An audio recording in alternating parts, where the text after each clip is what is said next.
Welcome back to REBsessions. Today I'm going to be reacting to one of my favorites, You Really Got Me by Van Halen.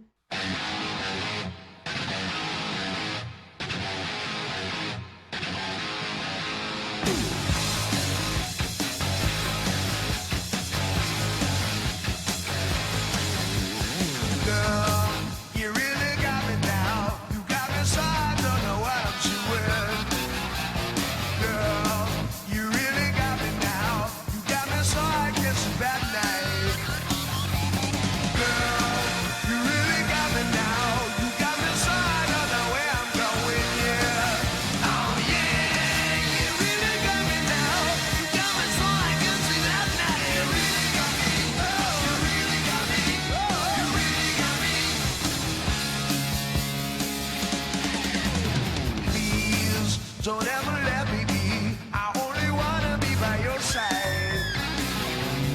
Please don't ever let me be. I only wanna be by your side. Girl, you really got me now. You got me so I don't know what I'm doing, yeah. Oh yeah, you really got me now. Got me so I can't sleep at night. You really got me. You really got me. You really got me.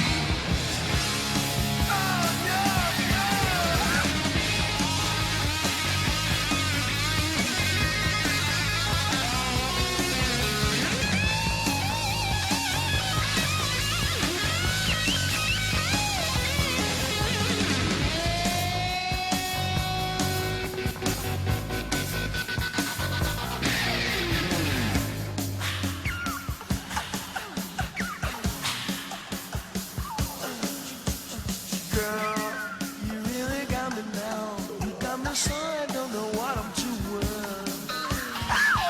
Girl, you really got me now. Got me so I can't sleep at night. Girl, you really got me now. You got me so I don't know where I'm going, yeah. Oh yeah, you really got me now. Got me so I can't sleep at night. You really got me. You really got me. You really got me.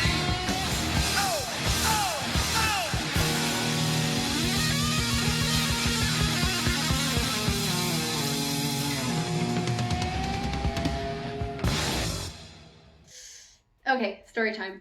So, this song and Jump are probably the first two songs by Van Halen that I can ever remember hearing. And for some reason in high school, I just got really, really into Van Halen. And I guess it makes sense because Van Halen kind of has the energy of a charged up high school boy. And that's pretty much the state of my brain. And oh man, I was obsessed with this video and David Lee Roth's hips. But it was Edward's rhythm playing that really, really made me want to learn to play guitar. And I had been learning before that, but this lit a fire under me. His rhythm guitar playing is where the magic is at, and I wanted that. And even to this day, I'm still much more innately a rhythm guitar player than a lead player, even though it's so important for me to push myself in that regard. But where Edward really shines, or I should say shone, is not just his rhythm playing, because, I mean, like people said, he swings, man. Not just his rhythm playing, but how effortlessly he would flow into these little fills and then back into just this like groovy, chunky, meaty thing that he would lay down. And so then with more perfect timing, when I'm obsessed with Van Halen in high school, they decide to do a reunion tour with David Lee Roth in 2009, which was a big deal because as much as I love Sammy Hagar solo or in Montrose, I love David Lee Roth, Van Halen, probably the best. No, definitely the best. So it got to be my first concert.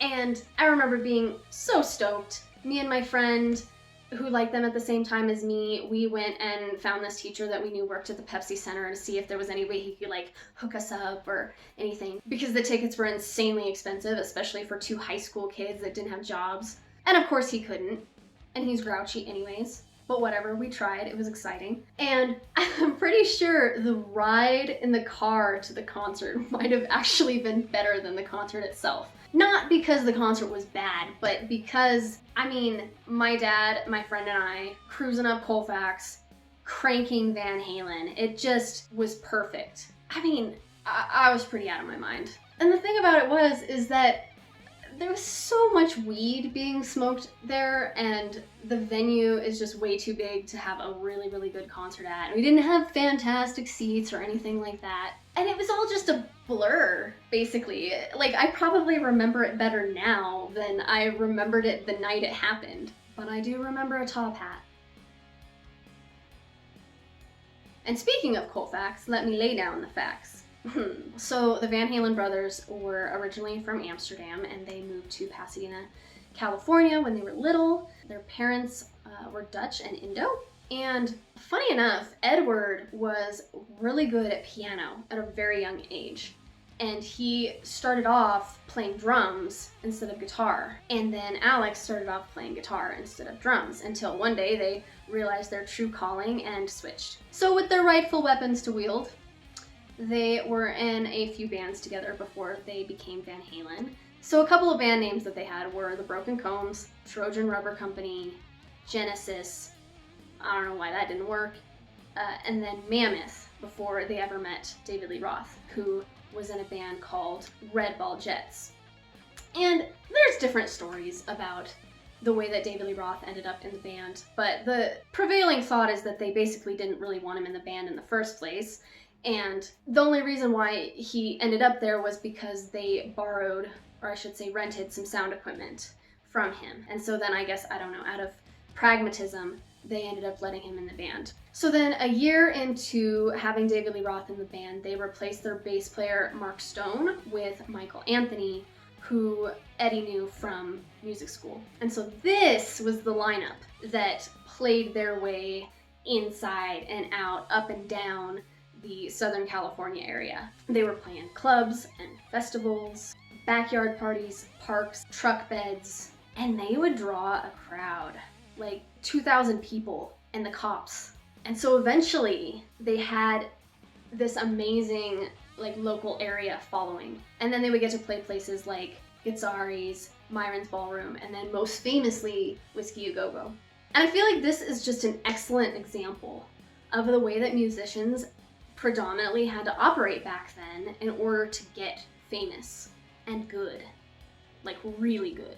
And pretty much this theory of the importance of playing these crappy little places night after night, working your tail end off to be better and better, because if you don't, people are not going to put up with that. And just, I think inevitably, if you're going to play that much, eventually, if you're at a pretty good base level of being good to begin with, you're going to end up a really tight live act. I mean, it's kind of like the Beatles. Basically by chance, they ended up in Hamburg, Germany, through a series of events, playing these strip clubs. Basically playing full time, 8 hours a day, given they were shorter sets, like 15-minute sets. But when you play that much for that many days a week, I mean, first of all, you gotta learn gobs of songs, and then second of all, I don't think there's any doubt that they got their 10,000 hours of practice before they ever became famous at all. And that's just not a thing anymore. And I think that is part of what is so lost in our music culture. And that's not to say that there's not amazing music being made right now, because there is, but there's just a certain hunger and desperation that doesn't flavor music the way that it did, as it did back then. So if you agree or disagree, or if you know of a band that really captures that retro vibe, go ahead and leave me a comment. And as per usual, if you liked the video, please press like and comment and subscribe and press the notification bell so that you can know instantly when I upload a video. And of course, join me again on REBsessions.